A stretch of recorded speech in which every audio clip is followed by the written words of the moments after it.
Funding for This Is Nashville comes from you, our listeners, and Music City Prep Clinic, Nashville-based provider for PrEP and offering comprehensive sexual health services in an environment designed to be safe, professional, and shame-free. Learn more at musiccityprep.org. I'm Khalil A. Colonna, and this is Nashville. There is a labor movement bubbling up in our region, and the baristas at your favorite coffee shops have been at the forefront, pushing it forward. We're seeing this play out at a Starbucks in Knoxville and the popular Three Brothers Coffee here in West End, as workers have devoted themselves to unionize. So, what is behind this labor organizing effort? What are coffee shop employees asking for? And how could these recent moves affect the future of labor organizing in our region? Stay tuned for that discussion later this hour. But first, it's time for At Us. Each week, we take time to read the comments so you don't have to. Yes, I am encouraging you to literally at us on Twitter at This Is Nashville, on Instagram at This Is Nashville_WPLN, and at WPLN News on Facebook. Joining me now with a look back at the past week is our digital lead, Anna Gallegos-Cannon. Hey, Anna. Hey, Khalil. Glad to be back. Glad it's Thursday. Glad it's Thursday as well. So, what's on our listeners' minds this week? Well, yesterday's Citizen Nashville episode on public transportation got a lot of folks talking online. Quite a few of our listeners shared their ideas on how the city could improve transit as a whole. Charles F. Caskey wrote to us saying, "Fewer inattentive people behind the wheel would sure help. Literally half of the drivers I see are on their phones. We've banned using handheld cell phones 3 years ago. Now it's time to enforce these laws." You know what, Charles, I agree. I think we should also enforce the law that you can't use the turn lane as an actual driving lane. I've seen that way too many times. Way too many times.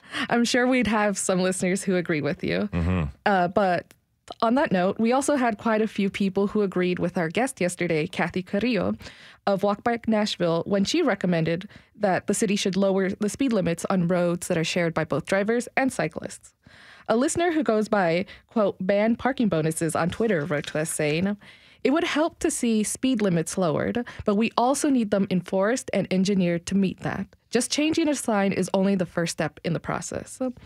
They also reached out to us to share census data showing how around 18,000 Nashville households, which is about 7%, actually don't own a vehicle. Okay, so it's official. Nashville is a car town.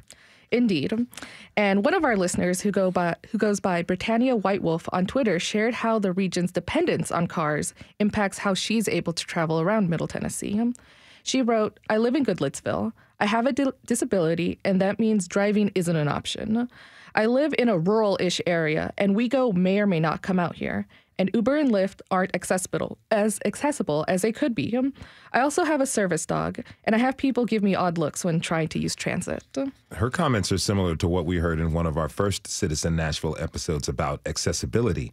In that show, some of our guests who are blind or use wheelchairs said that they wanted transit services in the region to prioritize their needs.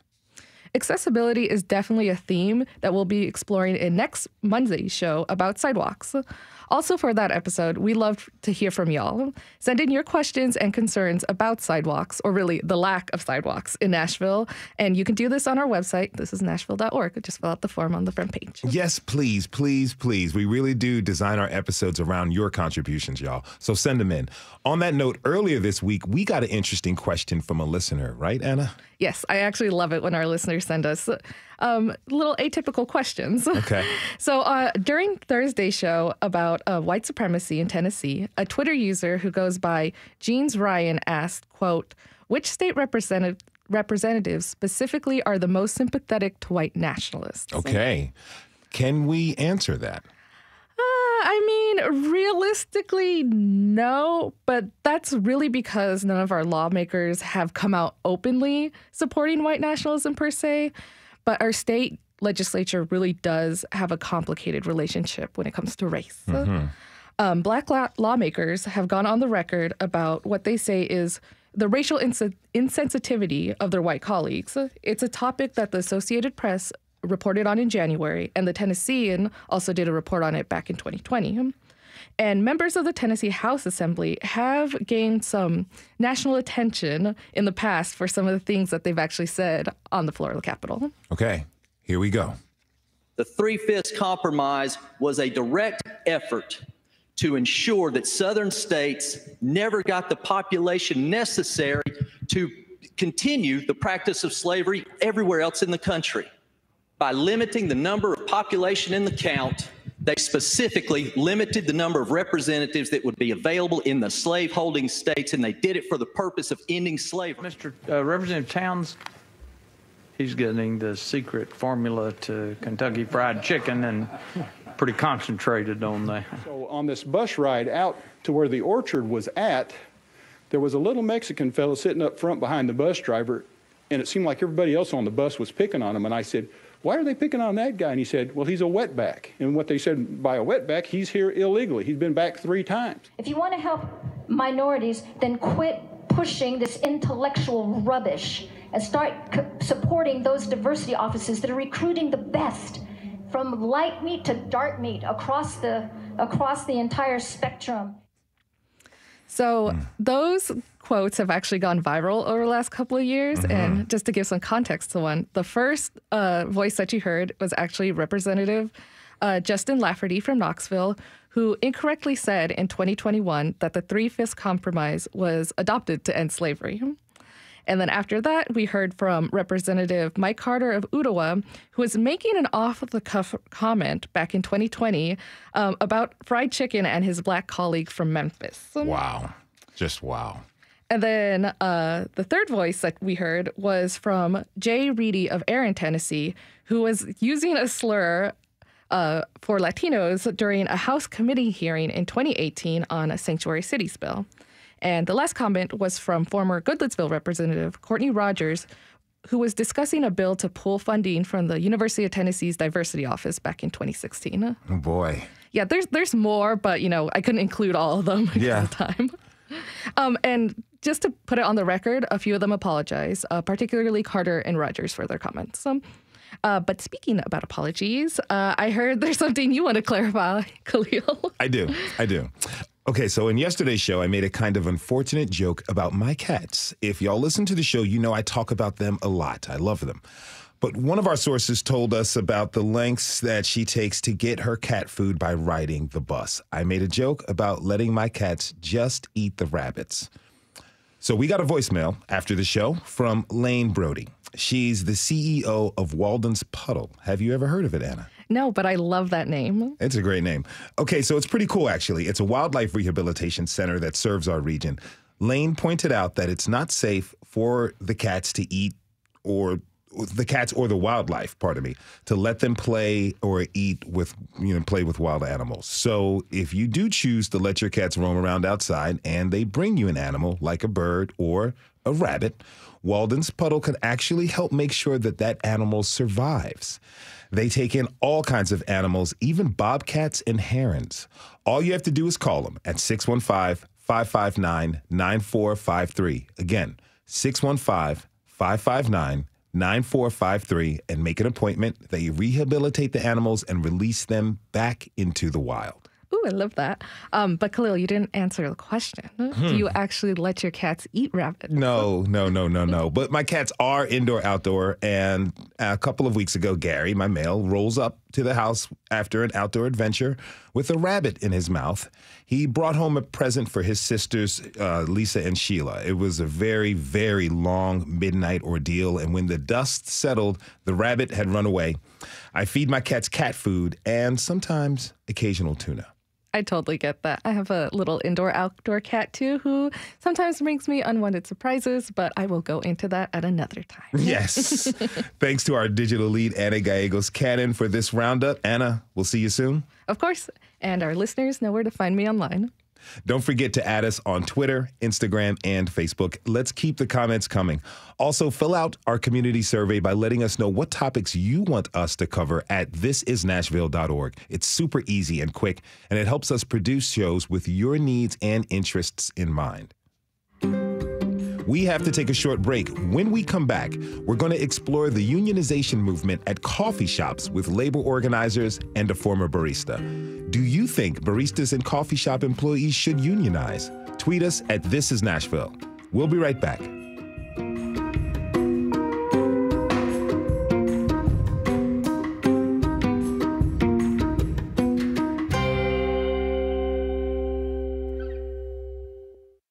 Funding for This Is Nashville comes from you, our listeners, and Music City Prep Clinic, Nashville-based provider for PrEP and offering comprehensive sexual health services in an environment designed to be safe, professional, and shame-free. Learn more at musiccityprep.org. I'm Khalil A. Colonna, and this is Nashville. The pandemic has made a lot of us look at employment differently, as people have reevaluated their relationship with work. Things like working at home, livable wages, and good healthcare benefits have become increasingly important factors when considering taking a job or staying in one. The coffee business is no exception. This spring, employees at the popular Three Brothers Coffee on West End voted to unionize, and they aren't the only ones. My next guest says she tried to get a similar effort off the ground at Barista Parlor. Sochi Cruz Lopez, welcome to This Is Nashville. Hello. Hi. Thank you for having me. Really pleasure to have you with us. So tell me, how long did you work at Barista Parlor? Yeah, so I was at Barista Parlor for about 7 years. How would you describe your time there? Did you enjoy it? I did. Yeah, I really did. It was a, fun place to work out with everyone, like with the coworkers. It was a good time. So in December of last year, you began to have conversations with management about wages. Why? Yeah, so it actually started in October when we started having conversations. Well, I started having conversations with upper management about wages because this has been an ongoing topic amongst all the baristas, In the past, we've had people leave. We had people work double jobs trying to sustain themselves and support themselves or work doubles, and it just didn't seem fair, Were those conversations you had, were they encouraging? With the coworkers? With management? With management, they always seemed like they were telling us or telling me that, hey, like, whatever you want to discuss, talk about, like, it's okay to come up to us and talk about it, So it seemed like they were receptive, but the conversations never went anywhere. So you did begin to have other conversations. Who were you having those with?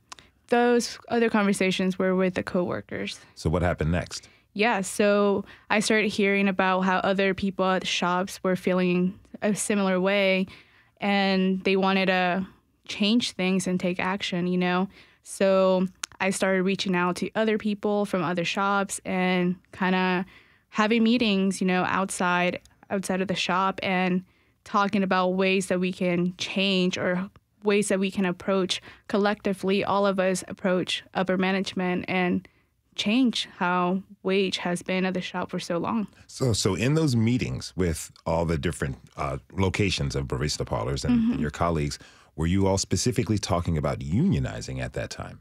We had discussed to unionize for sure. Yeah, we were exploring all of our options and which option would be the best one for all of us, So after a few meetings with your colleagues, something changed.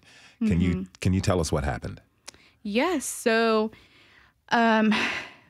we like, as far as the coworkers, like, we were all feeling pretty encouraged and we were really for this, and somehow, management found out about our meetings, our collective ideas and everything. And I got fired for it. They, out of nowhere, just one day, I had a call from the operations manager at Barista Parlor. He calls me. He's like, hey, for reasons of disrespect and insubordination, we're letting you go effective immediately.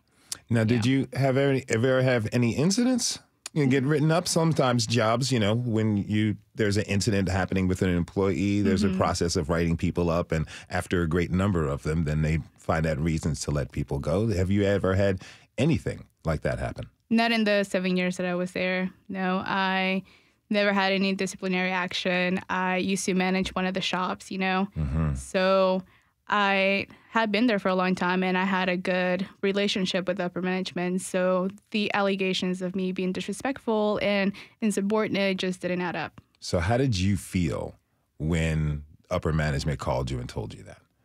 I had a feeling that this was going to happen. You know, when I started to get a kind of a sense that of, oh, they might know because I had been pushing for this for a while.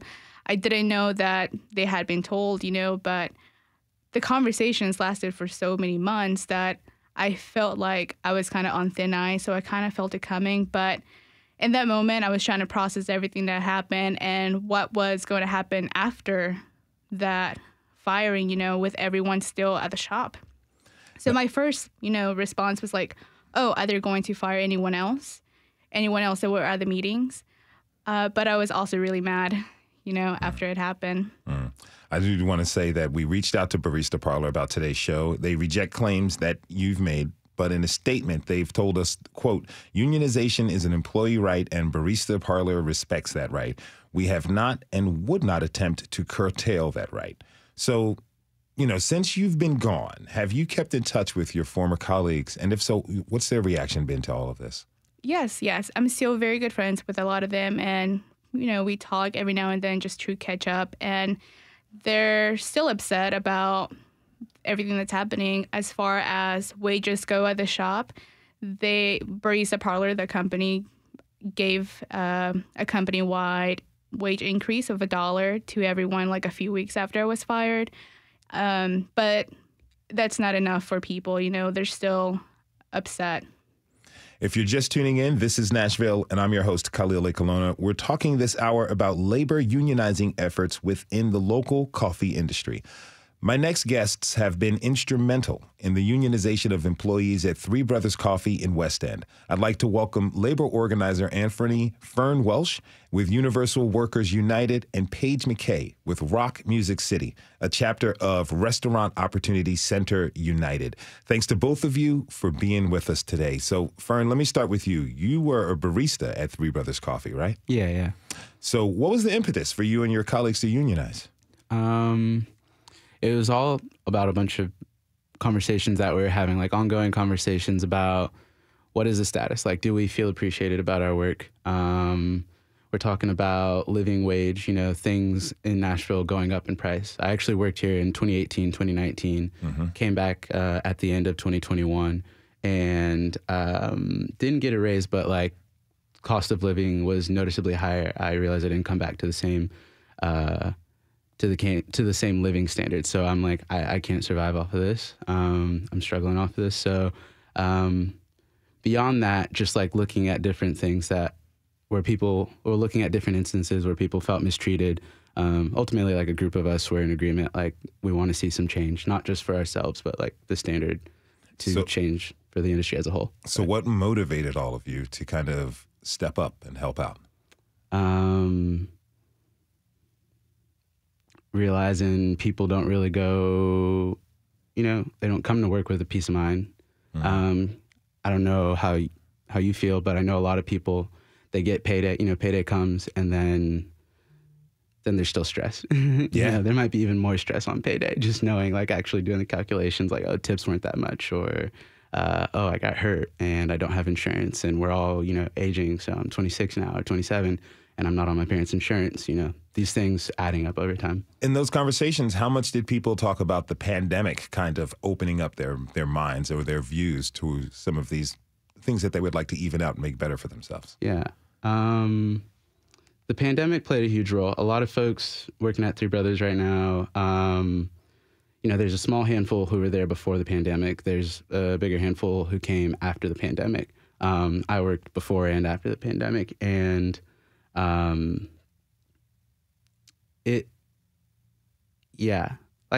I was saying earlier, I realized I didn't come back to the same work environment.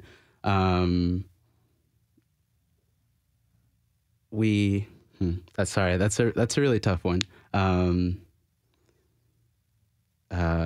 slight backstory. I came back from China last year, so like my experience with the pandemic in America, like it was reintroduced when I came back to Nashville. So like my personal experience is it's just viewed a little bit differently. So that wasn't something I was carrying, but all of the workers at Three Brothers, in a major way, the pandemic shaped how they're viewing their work experience right now. As far as they walked through the struggle, I guess. They walked through the shop closing, shutting down, the uncertainty. People or owners having to file, I think, PPUs to get some kind of more assistance for their workers, and having to go with that uncertainty. And ultimately, I just wanted to support them through that. Like, I didn't walk with them through that part, but I wanted to support them in that. Now, Paige, you helped start Rock Music City, and you all specialize in working with the service industry. What makes labor organizing within the service industry unique? Yeah, I did. And in the service industry, restaurants and coffee shops were long thought of being impossible to unionize, impossible to organize, because there's such high turnover rates and there's such small amounts of loyalty to different restaurants. But the loyalty comes to your coworkers. It comes in most industries, in a lot of industries, you see loyalty to the actual job. But with us, I think it makes us unique that the loyalty you often have in a restaurant, especially in a place like Nashville, where the hospitality workforce is the largest labor force in the city, our loyalty comes from our other workers. So once you build that solidarity and that community, people want to unionize, not just for themselves, but for each other. And I think that's the piece that's missing from a lot of organizers' minds. Well, how are you all able to address those very specific needs within the service industry? Because we're in the service industry. The people working in ROC Nashville are still working in the restaurant industry. I've been in it for almost a decade, and I still actively am in restaurants. My main job, I work 30 hours at a restaurant every week. So I think when you're in it and you continue to be in it, you can only organize these things when you understand what they need personally. Those needs change. And once you leave, it's easy to forget, to no fault of anybody's. But that's why I think ROC is able to organize something that was considered unorganizable. Now, in my past careers, I've worked at the service industry as a bartender, as a server, and I know that it's sometimes very difficult to get everybody on the same page, even to decide a time to meet. How do you all tackle that challenge? Digital organizing. Okay. During the pandemic, it became the only way to organize, and that's when I became part of the organizing community. And I was trained as a digital organizer because we had COVID. There was no other way to meet. And I think that coming to people where they're at and the capacity they have, because our capacity changes every day. And in late stage capitalism, where we are right now, especially, our capacity is going to change every single day as people that are working paycheck to paycheck and don't have healthcare and don't have childcare and don't have any other means of getting help. Our capacity changes. It's never going to be the same. So constant communication, checking in with people, utilizing group chats, utilizing text messaging, utilizing Zoom, utilizing other different apps to keep people involved, expecting people to show up in person to a meeting. That's just so, to me, it seems a little less considerate of them, because it's just not going to work that way. You have to diversify your communication with people. Now, Xochitl Cruz Lopez is still with us. Xochitl, from your experience, does what Paige is saying, does that really ring true? Yes, for sure.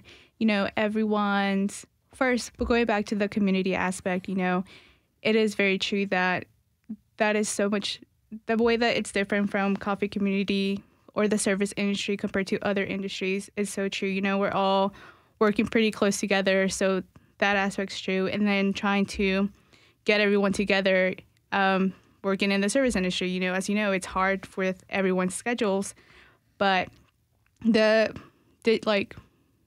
way that communication and, digital and internet has made it possible, it's a great thing. So, yeah, I agree. It's interesting that this movement is happening at coffee shops. Fern, what is it about the coffee industry that makes it a favorable kind of environment for labor organizing? I'd say coffee shops, the coffee industry as a whole, like it adapts a lot. You hear terms like third wave coffee. You know, there's these distinctions between like Starbucks or these shops that, you know, where they have a little bit more personal touch to them. And I think a lot of the workers in coffee shops, like they hold to that. And you give people that free reign, like how far does their expression go? It goes beyond just like, does our shop look cool? But do we also feel valued at our shop? Which, yeah, I think coffee is going to take it far. It goes from like chili here in the States, like there's a lot going on around the world within the coffee industry. Do you feel that coffee shops themselves have this image of being politically progressive? They definitely do, but I feel like that's just like the generation, like who's growing up in it right now. Explain.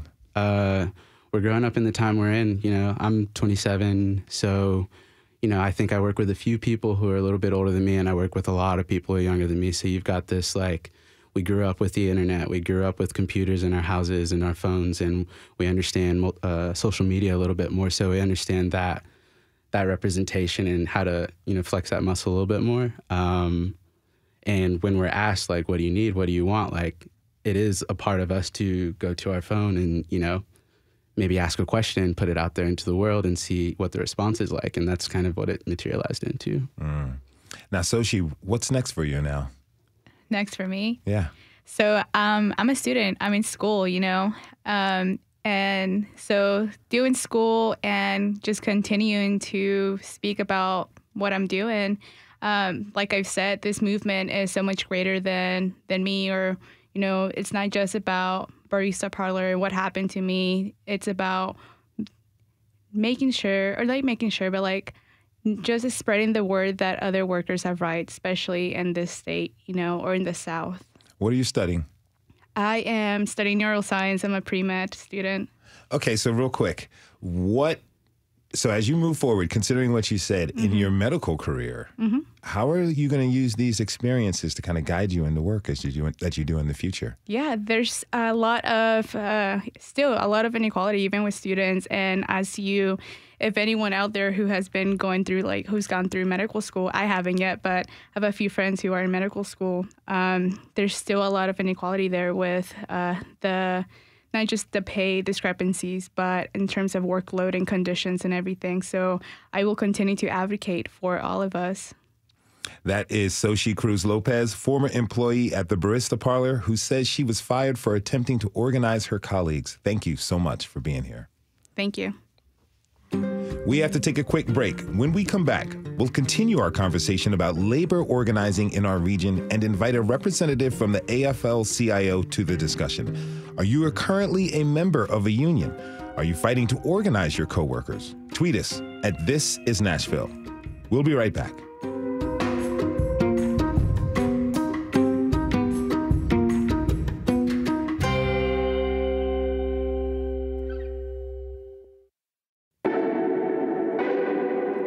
I'm Khalil A. Colonna, and this is Nashville. While the push for unionization at coffee shops is a fairly recent phenomenon, labor organizing in Tennessee goes back quite some time. What has it looked like in a right-to-work state? And what does right to work even mean in today's environment? Labor organizers Anthony Fern Welch and Paige McKay are still with us. Fern, so let's start here. What does right to work mean exactly? Right to work means that workers in the workplace who maybe are uncertain if they want to be a part of a union or not, they have an option not to. So for example, we have a union vote. Somebody votes no, they don't want a union. They still reap the benefits that the union workers, you know, fought for. But also, you know, that's like the face value version of it, like at a deeper level. It helps provide cheap labor. Like here in the South, and we've got a bunch of right-to-work states, this little bunch of right-to-work states, Florida, Georgia, Alabama, Tennessee, it goes on. Right-to-work protects business owners, really. It gives them something to use to mobilize people against each other, to pit workers against each other. And it sounds nice just in the phrasing right to work, but really what it means is you have the right to yeah, it doesn't actually have any true benefits. Okay, so how does that impact what labor unions can do for their members? It makes the fight a lot more difficult. It makes the fight a lot more difficult in that when I'm working, or with especially Paige understands it. We've sat in a lot of meetings where we're trying to convince new people to join in on this fight. And, you know, people are like, I don't know, I feel a little iffy. And just that little seed drops in their head of, you know, I don't actually have to fight for this. I'm going to get the benefits anyways. Yeah, it creates a little space for people to not be challenged, really, and a safe space for that. Okay, Paige, can you elaborate on that? Yeah, I definitely can. I feel like with right to work, as we know, it like Anthony said, like it only benefits the owner. It gives the owner opportunity to fire anybody without cause, without explaining why. They could claim it was anything, but you can usually pretty well see what it is. So in a state like Tennessee, you see a lot of people getting fired for things like being trans or being gay in a lot of establishments, and they can claim it, you showed up late 2 weeks ago. And it's very hard to fight because we are in a right to work state. And as far as unionizing goes, it does absolutely cause workers to not see the benefit of being in a union if they're going to get the benefits anyway, which we would like everyone to have the benefits regardless. We would hope that no one had to fight for the very, very minimal requirements we're asking of businesses when we're unionizing. I'd like to bring in my next guest. AJ Starling is the secretary and treasurer of the Tennessee chapter of the AFL-CIO. AJ, yeah, thanks for being here. Thank you. So now the AFL-CIO has been working to protect workers' rights for nearly 70 years. In your opinion, what are the benefits of union membership? Well, it's a lot of benefits. First, you have a voice on the workplace when it becomes issues of safety, working conditions, vacations, salaries. We normally negotiate for those particular benefits. And it gives the worker a voice. It feels like they're part of what they are working for. How long have you been a part of the AFL-CIO? Gee, a long time. I would say 28 years. I've been in this movement, and I've loved every 28 years of it. So you've got this personal, long-term perspective on this. Tell me, what has labor organizing, what has that movement looked like in Tennessee historically? Well, it's been tough. We've had to struggle. I do know when I first started in this movement, we had a lot of plants here in the state of Tennessee and throughout the country. And when NAFTA was passed, a lot of those companies moved, which brought our capacity down a lot. So it's been hard to organize in the service industry a lot. So talking about right to work, what kind of challenges does it present to do this kind of organizing in a right to work state like Tennessee? It's tough, but as I listened to the other guests earlier, it's all about personal choices. It's all about, do you want to be part of having a voice in the workplace? When we have those issues come up and people want to be recognized and be valued, it becomes an easy tool. In Tennessee, I think workers are mistreated. They're mistreated in a lot of ways. As the young lady said earlier, just getting fired for no reason. We need to stop that in this state. Now, how has the pandemic kind of informed the new work that you all are doing at the AFL-CIO? How has that affected it? Well, basically, it's brought out those concerns. It's brought out that voice that wasn't heard always. Getting fired, getting sent home, not getting a paycheck when they should got. It's actually created the voice that you were hearing earlier from the other guests. So, speaking of the pandemic and a lot of other things in the world, we are in a great moment of change in a lot of ways. Have you all had to adapt what you do to keep up with the changes in the labor force and the kind of things that workers today are looking for? Absolutely, we had. When I started in the labor movement, we did mostly mailings and the phone calls and the door knockings and things like that. Now we've got internets, we've got Twitter, Facebook. We're learning to adapt and reach out to people through those mediums which has caused these increases for people to hear what the labor movement is about. And a lot of times people think it's all about money. Well, we care about people. We care about working conditions. Have you had expressed interest or jump in interest since the pandemic? Yes, quite a bit. As a matter of fact, we've had several organizations that have affiliated and formed since the pandemic. I would say from the state level, we've had at least 5. If you're just tuning in, this is Nashville, and I'm your host, Khalil A. Colonna. We're talking about the labor movement in Tennessee, where it's been, where it is, and where it's going. You know, I think many people would say that having more than one labor organization group is a good thing for all workers. More people can receive more help and support and find the approach that fits them best. Paige, tell me, what sets Rock Music City apart in your approach to labor organization? I think that what sets us apart is that we are staying in the community, and we have more of a community aspect to that. Not that, I mean, every other group does too, but we specifically are in the restaurant community. And that's such, like we've talked about, such a hard group to unionize. And so I think being more specifically focused on the hospitality industry and actively working in those restaurants with them is what has set us apart so far. And I think there are other groups that are focused on, you know, other groups, bigger groups, and they're in those communities. So I think that's why it's so important that we're here now, is that these groups need someone that specifically is involved with them. You know, the hospitality industry has such a strong, very strong union in Nevada, but they also make up a larger percentage of the overall workforce in the entire state. What makes Tennessee different?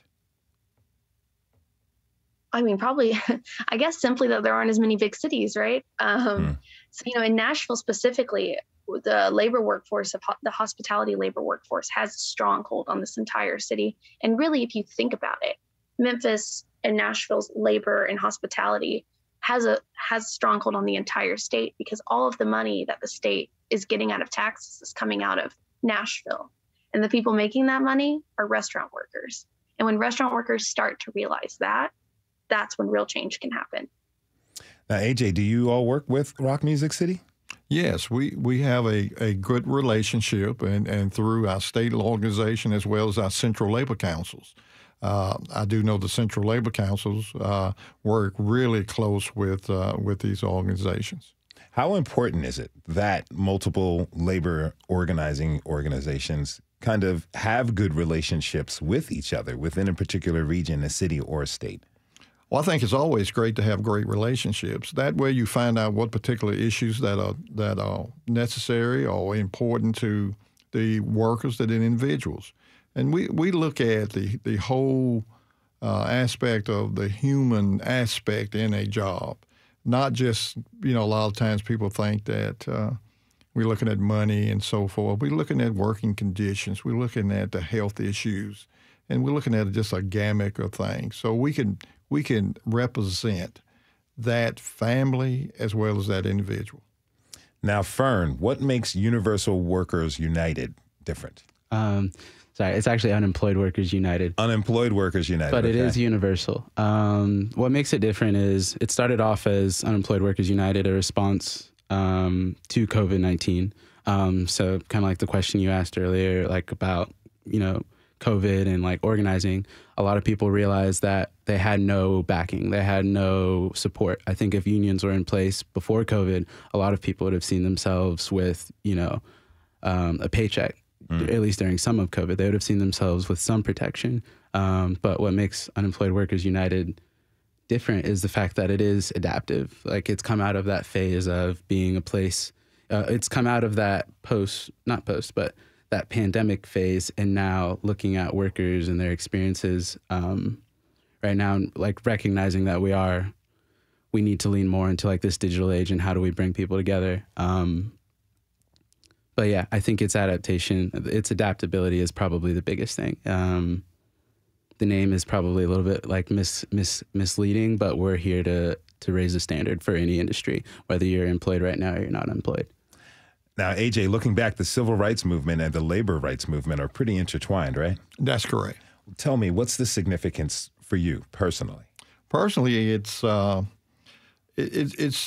is all in one. If I am going to have civil rights, I've got to have workers' rights as well. And to the labor movement, if you go back into the reason why Dr. King came to Memphis, it was a labor strike. Mm-hmm.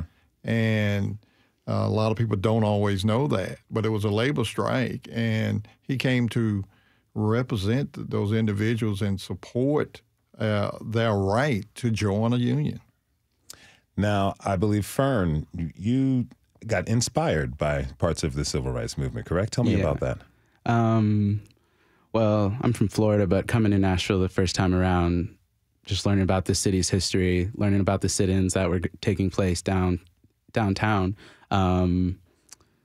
You can go check them out at the downtown library. They've got this civil rights room, and if you go into that room, they've got a bunch of books, they've got pictures, they're pointing at all these different figures, but they also have some documentaries where they like talk about the anatomy of a protest and the preparation that goes into organizing, and not just like here are the facts, but here's like where we need to be mentally as we're facing, the people against us, the people who are the union busters, what have you.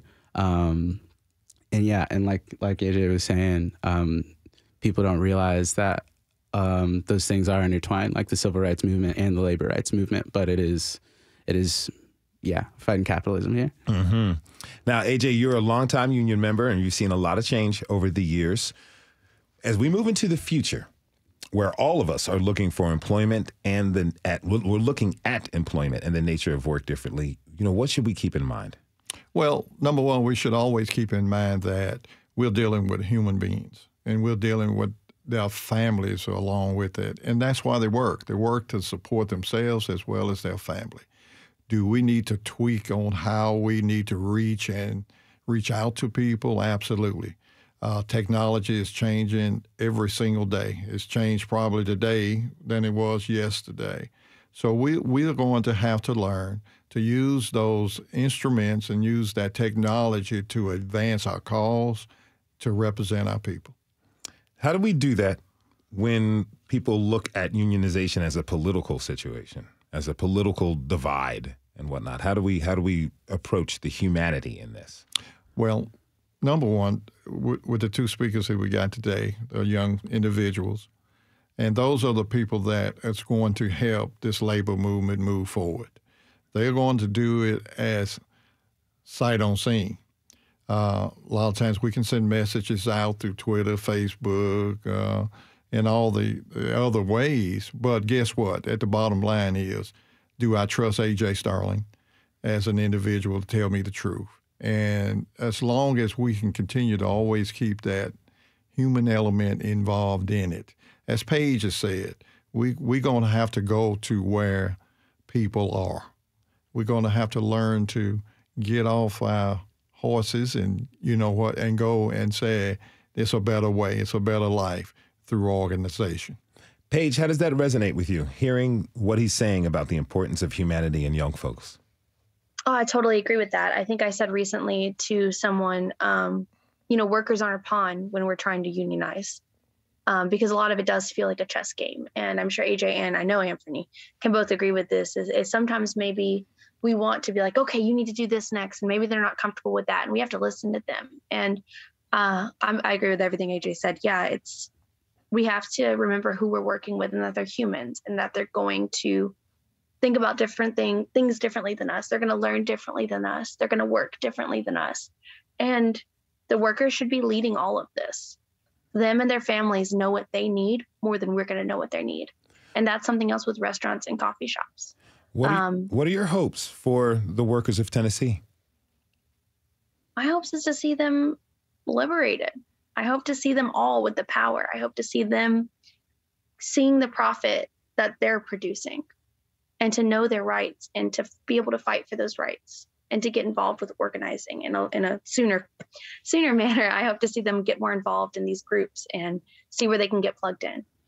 Fern, what are your hopes for workers in Tennessee?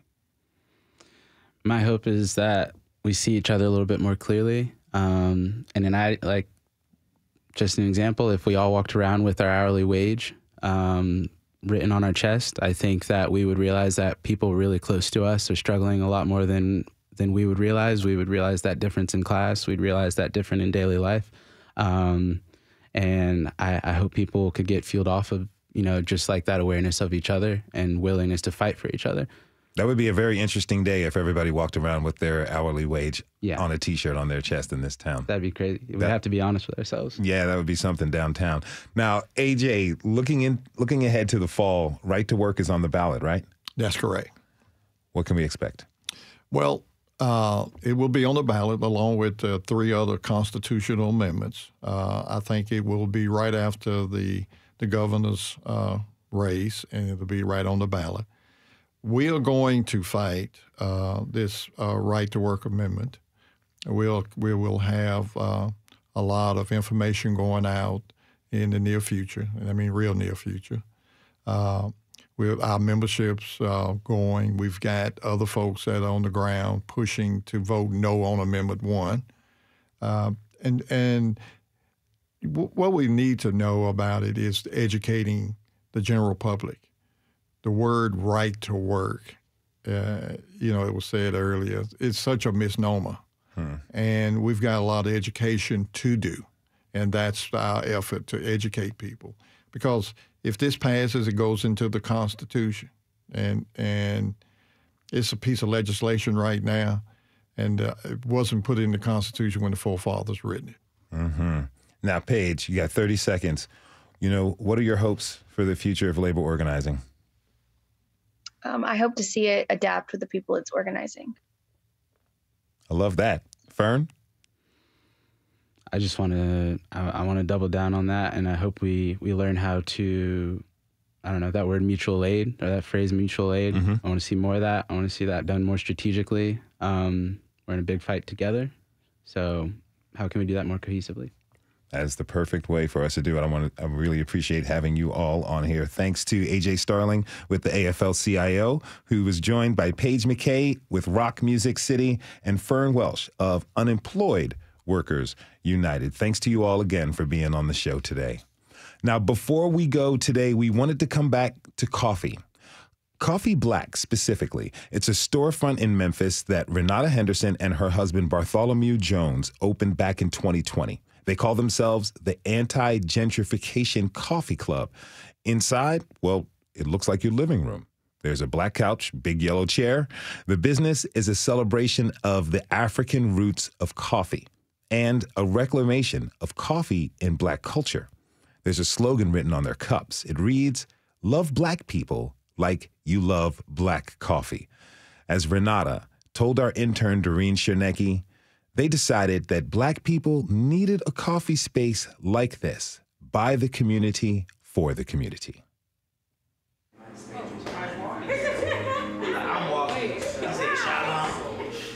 We have a lot of people in the community who are just like, we needed this, we love this. And specifically, we have people even from outside of the community, Black people, who are just like, this is the type of space I was looking for, where I can look around and see other people who look like me. I hear music, I smell incense, I see pictures. Like, it's not like this whitewashed walls and silence and all of this, but I can actually be comfortable here. It actually feels like my living room. Black people specifically don't feel empowered to have that be a part of who they are and a part of what they do on a daily basis, as in homage to where it came from. My husband, he went to school in Chicago, and when he was doing like his all-nighters, he would get like the darkest coffee they had or whatever. And so for him, he would go into these spaces and not see anybody else that looked like him or could relate to his experience. And so that's what started kind of the questions around Coffee Black. This was right after George Floyd happened, and my husband posted the words, "Love Black people like you love Black coffee," on his social media. People said, "I would love to see this on a shirt." And he was like, okay, cool, we can do that. Who else would be interested in that? He put that on a shirt. I had a Cricut cutting machine. We got some blank shirts. And we said, okay, we're gonna try this. We were really close already with our Neighborhood Development Corporation, and they said, hey, we got a building for you guys. We didn't want to contribute to gentrification. And so we said, well, we don't really want to do that. So the conversation became, if you guys don't do it, somebody who doesn't care will. And so we said, okay, we'll try it. It's going to be a club. It's not a shop. We don't want anybody to feel like they can't come in here and get a coffee at any point. We have a first sip program for people who can't afford it, that you can get your first sip free. And some people are on their 15th sip at this point, 75th sip, and it's still free because we don't want to hoard something that was meant to be shared as our own. That was a big thing for us, is making sure that as a community, we share it, because that's what coffee was meant to be.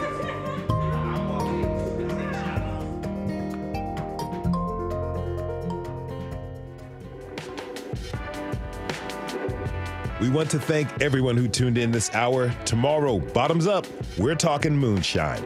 This is Nashville is a production of WPLN News and Nashville Public Radio. Listen back at thisisnashville.org or wherever you get your podcasts. Our producers are Steve Harouche, Rose Gilbert, and Tasha A.F. Lemley. Our digital lead is Anna Gallegos-Cannon. Michaela Elias is our technical director. Our executive producer is Andrea Tudhope. Shout out to our intern, Doreen Chernecki. The masterminds behind our theme music are Larange and Namir Blade. The conversation doesn't end here. Tweet us at This Is Nashville. Find us on Facebook and Instagram, and tell us what you want from our show by filling out our quick survey online. This is Nashville. I'm Khalil Ekalona. We'll see you tomorrow, everybody. And be good to each other.